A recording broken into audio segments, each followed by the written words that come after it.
2008లో మా అమ్మ చనిపోయింది. 2008 నుంచి నేను 2010 వరకు గొర్రెల పని చేసుకుంటూ ఉన్నానన్నమాట. సార్ మాకు ఆర్ఫన్ కేటగిరీ కింద నాకు ఈ హాస్టల్లో అడ్మిషన్ ఇచ్చారు.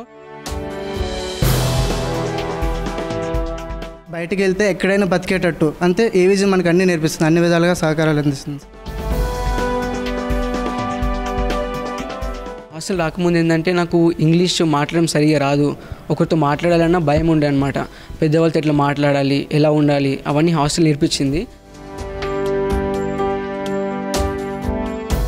పెద్దగా ఐఏఎస్ అయ్యి రాజ్యసర్ లాగా ఇలా అనాథ పిల్లలకు సేవ చేద్దామని అనుకుంటున్నాను. సమాజంలో అనాథ విద్యార్థి అంటే ఒక మంచి పేరు నిలబడింది. అన్నింటా అమ్మ నాన్నై రాత్రి 9:30 గంటల ఇది సంగతిలో